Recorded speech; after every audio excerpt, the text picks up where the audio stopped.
पढ़ेंगे संविधान सभा के बारे में, जो कि कुछ पीटी फैक्ट होगा, प्रीलिम्स के लिए बहुत ही इम्पोर्टेंट होगा। संविधान सभा के बारे में पढ़ेंगे, तिरंगा के बारे में पढ़ेंगे, राष्ट्रगान के बारे में पढ़ेंगे और राष्ट्रगीत के बारे में भी पढ़ेंगे। तो कब क्या संविधान सभा के द्वारा अपनाया गया? तो संविधान सभा का गठन पहली बार कब किया गया? तो कैबिनेट मिशन जो कि भारत में आया था, कब पहुंचा कैबिनेट मिशन? 24 मार्च 1946 को। 24 मार्च 1946 को इंडिया पहुंचा कैबिनेट मिशन, जिसका उद्देश्य था भारतीय संविधान का निर्माण भारत के लोगों द्वारा किया जाना चाहिए, सत्ता का हस्तांतरण करना इसका उद्देश्य था। पूछा जाए कि कैबिनेट मिशन में तो कुल 3 सदस्य थे, तो कौन कौन थे ये, इसका नाम भी पूछा जाता है। तो इसका ट्रिक ऐसे बना सकते हैं, काल, KAL, के से क्रिप्स मतलब स्टेफोर्ड क्रिप्स एक मेंबर थे। दूसरा A से AB अलेक्जेंडर, L से पैंथिक लॉरेंस, और पैंथिक लॉरेंस ही हेड थे। पूछा जाए कि कैबिनेट मिशन के चेयरपर्सन कौन थे, हेड किसके द्वारा हेडेड था ये, तो पैंथिक लॉरेंस के द्वारा। 3 मेंबर थे इसमें, क्रिप्स, अलेक्जेंडर और लॉरेंस। भारत के लिए सर्वप्रथम स्वराज पार्टी गठन हुआ था, स्वराज पार्टी का 1923 में। स्वराज पार्टी का गठन कब हुआ? 1923 में। किसके द्वारा? चित्तरंजन दास और मोतीलाल नेहरू के द्वारा। इन्होंने ही 1924 में स्वराज पार्टी ने मांग की थी कि संविधान सभा की मांग की थी। फिर संविधान सभा के गठन की मांग MN राय ने भी की है, 1934 में किया है इन्होंने। फिर 1936 के फैजपुर अधिवेशन में कांग्रेस ने संविधान सभा के गठन को प्रस्तावित कर दिया। संविधान सभा के गठन की मांग MN राय रखी। अगस्त प्रस्ताव इसमें इम्पोर्टेंट हो जाता है। कब आया अगस्त प्रस्ताव? 1940 में अगस्त प्रस्ताव। वायसराय उस समय थे लॉर्ड लिनलिथगो। मूल बातें क्या थी अगस्त प्रस्ताव में कि WW2 यानी सेकेंड विश्व युद्ध के बाद भारतीयों का समर्थन प्राप्त करना इसका उद्देश्य था, कि भारतीयों को कुछ मतलब हम दे देंगे, संतुष्ट कर देंगे, तो भारतीय सेकेंड वर्ल्ड वार में हमें सपोर्ट करेंगे। युद्ध के बाद संविधान सभा का गठन भारतीयों के द्वारा किया जाएगा, इसमें यह प्रावधान था। वायसराय की जो कार्यकारी है शक्तियाँ उसका विस्तार किया जाएगा। अल्पसंख्यकों के हितों की रक्षा, ये सब बातें थी अगस्त प्रस्ताव। तो अगस्त प्रस्ताव 1940 में आया था। इसका मुख्य उद्देश्य था कि सेकेंड वर्ल्ड वार में भारतीयों का सपोर्ट प्राप्त करना।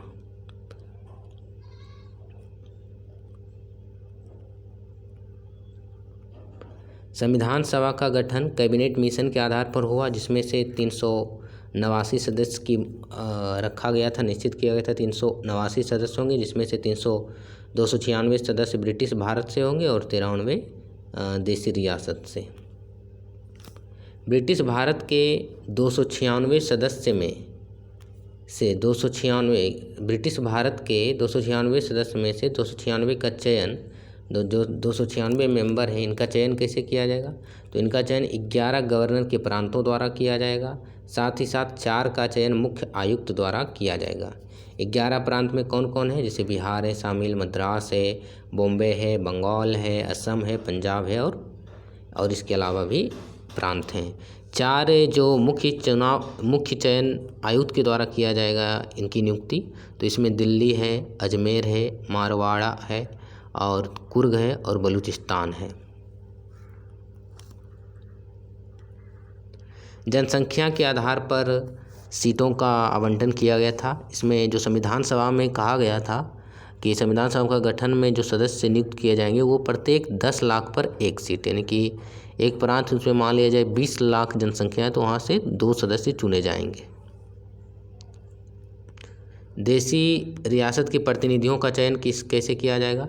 तो देसी रियासतों के प्रतिनिधियों का चयन रियासत के प्रमुख के द्वारा किया जाएगा। संविधान सभा के लिए चुनाव जुलाई-अगस्त 1946 में हुआ था। जुलाई-अगस्त 1946 में 296 सीट के लिए। 296 सीट में से इंडियन नेशनल कांग्रेस को 208 सीट प्राप्त हुआ, मुस्लिम लीग को 13 और 15 स्वतंत्र व अन्य दल को मिला। तो 208 कांग्रेस को पूछा जाए कि 296 जो चुनाव हुआ था संविधान सभा का पहला जुलाई अगस्त 1946 में, उसमें कांग्रेस को कितनी सीटें प्राप्त हुई? तो 208, मुस्लिम लीग को 73। संविधान सभा का चुनाव एडल्ट फ्रेंचाइज द्वारा नहीं किया गया था, इसमें बेसिकली सीमित अधिकार दिया गया था। MK गांधी यानी महात्मा गांधी क्या संविधान सभा के मेंबर थे? नहीं थे। महात्मा गांधी संविधान सभा के सदस्य नहीं थे। संविधान सभा में कुल कितनी महिलाएं थी? संविधान सभा में कुल 15 महिलाएं थी। इन महिलाओं का नाम भी पूछा जाता है कि निम्नलिखित में से कौन संविधान सभा की महिला सदस्य नहीं रही? तो कौन नहीं रही है? तो पहले जानते हैं बिहार से कौन रही? तो बिहार से रही है सरोजनी नायडू, सामान्य वर्ग से। बिहार से कौन है संविधान सभा का महिला सदस्य? सरोजनी नायडू। पूर्णिमा बनर्जी संयुक्त प्रांत से रही है, सामान्य कैटेगरी में। विजय लक्ष्मी पंडित संयुक्त प्रांत से रही है। रेणुका रे पश्चिम बंगाल से रही है। सुचेता कृपलानी ये संयुक्त प्रांत से ये भी रही है। राजकुमारी अमृत कौर जिसे बाद में स्वास्थ्य विभाग दिया गया था, तो ये मध्य प्रांत और बरार से रही है। मालती चौधरी, तो मालती चौधरी ये रही है आपका उड़ीसा से, सामान्य कैटेगरी में। जी दुर्गाबाई, अम्मू स्वामीनाथन, एनी मैस्करीन, बेगम एजाज रसूल, हंसा मेहता, कमला चौधरी, लीला रे, दक्षिणयानी वेलियादीन, ये मद्रास से होंगे। तो ये सब इम्पोर्टेंट है, तो एक दो बार इसको देखिएगा नाम को तो याद हो जाएगा। जैसे कि बिहार से कौन रही, जो इम्पोर्टेंट है उसको तो याद रखना है। बिहार से सरोजिनी नायडू, संयुक्त प्रांत से पूर्णिमा बनर्जी रही है, विजय लक्ष्मी पंडित भी रही है, सुचेता कृपलानी भी संयुक्त प्रांत से रही है। इसके अलावा बंगाल से 2 मेंबर हैं, एक रेणुका रे है और एक लीला रे है। दोनों का नाम रे से शुरू होता है, लीला रे और रेणुका रे। रेणुका रे और लीला रे बंगाल से रही है।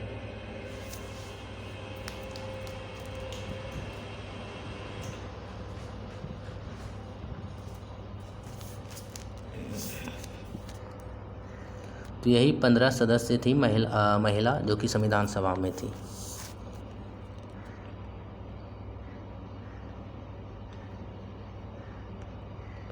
संविधान सभा की पहली बैठक कब हुई?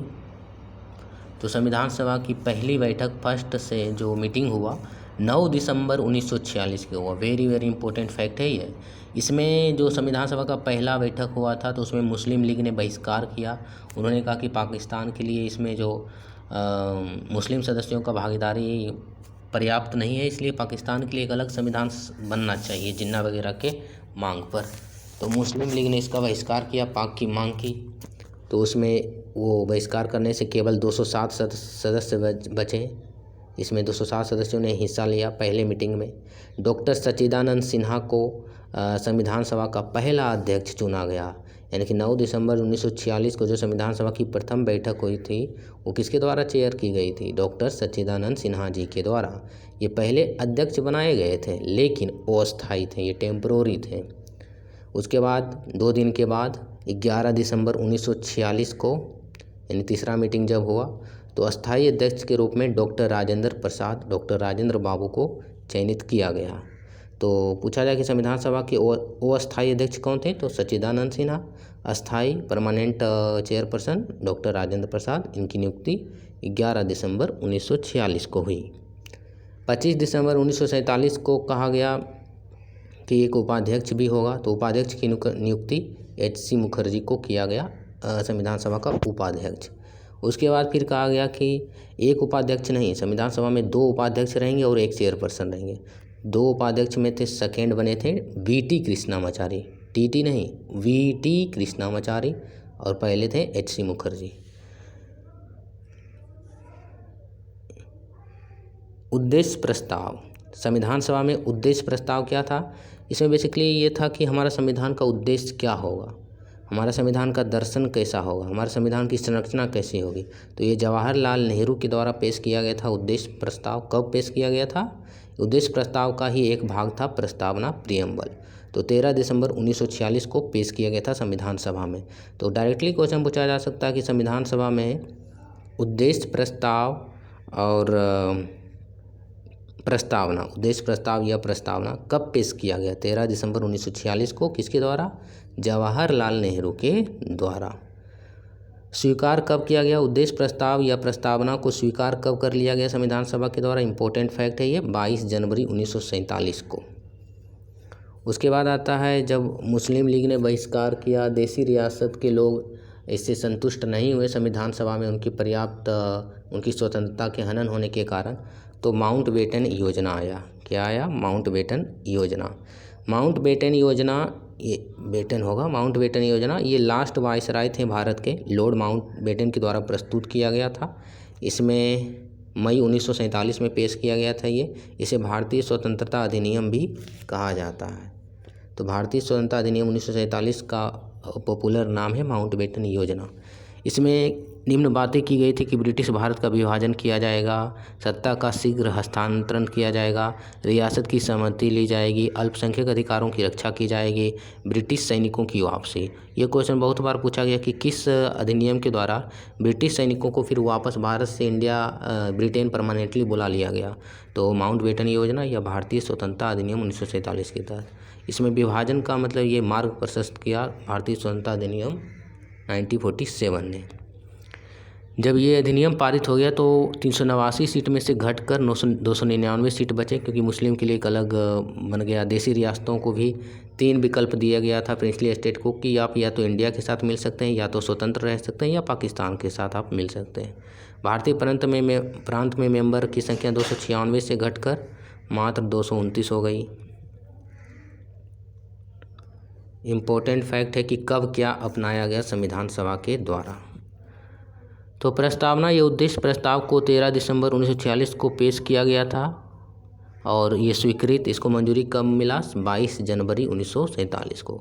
संविधान सभा ने मई 1949 में राष्ट्रमंडल में भारत की सदस्यता ग्रहण की, कॉमनवेल्थ में। फिर 22 जुलाई 1947 को राष्ट्रीय ध्वज को अपनाया। राष्ट्रीय ध्वज को कब अपनाया संविधान सभा ने? 22 जुलाई 1947 को।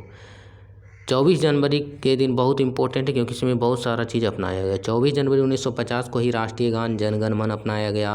24 जनवरी 1950 को ही राष्ट्रीय गीत वंदे मातरम को अपनाया गया। 24 जनवरी 1950 को ही डॉक्टर राजेंद्र बाबू भारत के पहले राष्ट्रपति के रूप में नियुक्त किए गए। संविधान बनने में 2 वर्ष 11 माह 18 दिन लगा टोटल। इसमें टोटल 11 सेशन का बैठक हुआ। कितना बैठक हुआ? 11 सेशन। संविधान सभा का अंतिम बैठक कब हुआ, ये भी पूछा जाता है। तो संविधान सभा का अंतिम बैठक हुआ 24 जनवरी 1950 को। ऑप्शन में दे देगा 26 जनवरी 1950, 24 नवंबर 1949, तो नहीं, 24 जनवरी 1950 को संविधान सभा का लास्ट मीटिंग हुआ, जिसमें 284 मेंबर उस समय प्रेजेंट थे उस 24 जनवरी के दिन, और इन सबों ने संविधान पर हस्ताक्षर किया था। 17 अप्रैल 1952 को अंतरिम संसद समाप्त हो गया, और निर्वाचित संसद जो द्विसदन था वो 1952 में अस्तित्व में आया। 24 जनवरी 1950 के दिन 4 काम किए गए। पहला तो राष्ट्रीय गान को अपनाया गया, राष्ट्रीय गीत को अपनाया गया, डॉक्टर राजेंद्र प्रसाद पहले राष्ट्रपति बने, और यह अंतिम बैठक भी इसी दिन हुआ था। मूल संविधान में कितने पेज हैं? तो मूल संविधान में टोटल 251 पेजेज हैं। इसमें टोटल इलस्ट्रेशन यानी कि कितने चित्र हैं? यूनिक चित्र हैं 22 चित्र, जो बनाया गया था नंदलाल बसु और एक राम मनोहर करके उनका नाम है, उनके साथियों के द्वारा बनाया गया था। तो मेन पेंटर हैं ये, मेन जो चित्रकार हैं नंदलाल बोस हैं। अगला है तिरंगा के बारे में बात करते हैं। तो तिरंगा या राष्ट्रीय ध्वज, जिसे ट्री कलर भी कहा जाता है, इसे 22 जुलाई 1947 को अपनाया गया था संविधान सभा के द्वारा। तिरंगा में जो तिरंगा का आकार है, क्या वो वर्गाकार है? नहीं, आयताकार है, यानी कि लंबाई चौड़ाई का अनुपात असमान है। तो आयताकार है, ये रेक्टेंगुलर शेप का है हमारा तिरंगा, जिसमें से सबसे ऊपर है के, यानी कि केसरिया सबसे ऊपर रंग है, सेफ्रॉन कलर। फिर वाइट आता है सादा या सफ़ेद, फिर ग्रीन आता है लास्ट में, और बीच में है चक्र। तो चक्र में टोटल कितने तीलियां हैं? 24। हमारे तिरंगा में जो चक्र है वो उसमें 24 तीलियां हैं, 24 उसमें तीलियां हैं, डंडी है, और ये नीला कलर का है। कौन सा कलर? ब्लू कलर, जो कि लिया गया है अशोक चक्र से। अशोक चक्र किससे संबंधित है? तो सारनाथ के शेर स्तंभ से। सारनाथ कहाँ है? यूपी में है। सारनाथ के शेर स्तंभ में कितने शेर हैं? तो 4 शेर हैं। ये भी पीटी फैक्ट है। केसरिया साहस और बलिदान का प्रतीक है। सफ़ेद शांति सच्चाई का प्रतीक है, सिंप्लिसिटी का प्रतीक है। हरा जो है, हरा मतलब हरियाली यानी उर्वरता का प्रतीक है। वृद्धि विकास का प्रतीक है। भूमि की पवित्रता का प्रतीक है। पिंगली वेंकैया डिजाइन करता है हमारे तिरंगा के, जो डिजाइन करता है, ऐसा मॉडल जो प्रस्तुत किए वो कौन है? पिंगली वेंकैया ने प्रस्तुत किया था। 22 जुलाई 1947 को चरखा को रिप्लेस कर दिया गया तिरंगा से, यानी कि 22 जुलाई 1947 से पहले जो तिरंगा था उसके बीच में चक्र नहीं था, चरखा था। राष्ट्रीय शोक होता है जब कोई महान शख्स मर जाते हैं, देशभक्त, तो उस कंडीशन में राष्ट्रीय ध्वज संहिता 2002 के तहत, राष्ट्रीय ध्वज संहिता 2002 के तहत तिरंगा को कितना झुकाया जाता है? पूरा नहीं, आधा झुकाया जाता है। राष्ट्रीय गान की बात करें तो जन गण मन है राष्ट्रीय गान, जिसे भारत भाग्य विधाता के नाम से जाना जाता है। इसे रविन्द्रनाथ टैगोर ने लिखा था। 24 जनवरी 1950 को अपनाया गया इसे संविधान सभा के द्वारा। रविन्द्रनाथ टैगोर के द्वारा लिखा गया था। ये 52 सेकेंड में गाया जाता है और रविन्द्रनाथ टैगोर के द्वारा ही लिखा गया है। आमार सोनार बांग्ला, आमार सोनार बांग्ला, ये बांग्लादेश का राष्ट्रगान है। राष्ट्रीय गीत है वंदे मातरम। वंदे मातरम का अर्थ है कि हम वंदन करते हैं, अपनी माता को वंदन करते हैं, स्तुति करते हैं, प्रार्थना करते हैं। ये बंकिम चंद्र चटर्जी के द्वारा लिखा गया था संस्कृत में। ये आनंद मठ और वंदे मातरम को आनंद मठ में भी शामिल किया गया है। आनंद मठ जिसमें सन्यासी विद्रोह के बारे में लिखा गया है, ये 1882 में बंगाली भाषा में लिखा गया था। आनंद मठ बंकिम चंद्र चटर्जी के द्वारा। संविधान सभा में अलग अलग समितियां बनाई गई थी, उसका अलग अलग काम था।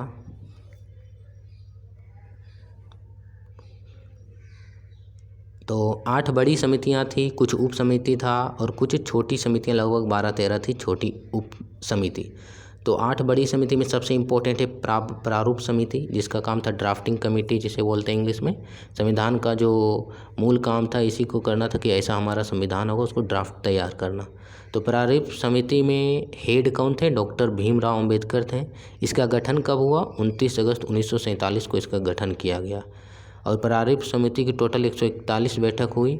और प्रारूप समिति ने जब संविधान अंतिम रूप से तैयार कर लिया था तो भारतीय लोगों से भी सलाह मांगा था कि क्या क्या इसमें और शुद्धिकरण करना चाहिए, क्या क्या संशोधन करना चाहिए। तो 8 महीने का समय दिया गया था भारतीय लोगों को कि आप अपना मैसेज भेज सकते हैं कि भारतीय संबंध में यहाँ ये सब जोड़ा जाना चाहिए। कितना महीने का समय दिया गया था? 8 मंथ। तो प्रारूप समिति में कुल कितने सदस्य थे? 7 सदस्य। इसमें से हेड थे भीमराव अंबेडकर जी, दूसरा मेंबर है अल्लादी कृष्णा स्वामी अयंगर, तीसरा है एल गोपाल स्वामी, चौथा है कन्हैयालाल मानिकलाल मुंशी KM मुंशी, पाँचवा है मोहम्मद सादुल्ला जो कि पाँचवा, छठा है BL मित्तर। BL मित्तर शुरू में थे लेकिन इनको मतलब ये बीमारी वगैरह के कारण इन्होंने बीच में इस्तीफा दे दिया, तो बाद में इनके जगह पर N माधव राव द्वारा प्रतिस्थापित किया गया। फिर DP खेतान थे, बाद में इनकी मृत्यु हो गई, तो मृत्यु होने के बाद में TT कृष्णामाचारी इनके जगह पर बने। तो इसको कैसे याद कर सकते हैं? प्रारूप समिति में टोटल 7 मेंबर थे, तो 7 का नाम भगवान श्री कृष्ण के नाम से मिलता जुलता है, बस एक को छोड़ दें, मोहम्मद सादुल्ला जी को। तो देखिए भीमराव अम्बेडकर तो अध्यक्ष हैं, इसको तो याद करने का ज़रूरत नहीं है। प्रारूप समिति के अध्यक्ष हैं भीमराव अम्बेडकर। अल्लादी कृष्णा, यहाँ भी कृष्णा आ गया। गोपाल स्वामी, गोपाल किन्हें कहा जाता है? कृष्ण भगवान को कहा जाता है। कन्हैयालाल मानिकलाल, कन्हैया किन्हें कहा जाता है? BL मित्तर के जगह पर आ गए N माधव, माधव किनको कहा जाता है? कृष्ण भगवान को। DP खेतान की जगह पर आ गए TT कृष्णामाचारी, कृष्णा भी आ गए यहाँ पर, तो ऐसे याद कर सकते हैं। कुछ और मेंबर हैं जिसके हेड का नाम पूछा जाता है, तो संघ शक्ति समिति के हेड है नेहरू जी, संघीय संविधान समिति का जवाहरलाल नेहरू, प्रांतीय संविधान समिति का सरदार पटेल जी। प्रांत वाला जितना भी काम करना है वो पटेल जी करते थे। मौलिक अधिकार अल्पसंख्यक एवं जनजातियों तथा बहिष्कृत क्षेत्र से संबंधित जो परामर्शदाता समिति था उसके हेड थे सरदार पटेल।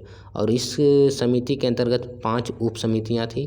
पहला था मौलिक अधिकार उप समिति, जिसके हेड थे JB कृपलानी। अल्पसंख्यक उप समिति, इसके हेड थे HC मुखर्जी। उत्तर पूर्वी सीमांत जनजातीय क्षेत्र, उसमें असम को छोड़ दिया गया था, तो इसके हेड थे गोपीनाथ बोरदोलोई। उत्तर पश्चिम फ्रंटियर जनजातीय क्षेत्र, इसकी उप समिति कोई नहीं बनाई गई, क्योंकि इसको कैंसिल कर दिया गया बाद में, क्योंकि पाकिस्तान अलग संविधान सभा का मांग कर रहा था, तो ये बलूचिस्तान पाकिस्तान वाला एरिया इसमें शामिल हो गया था।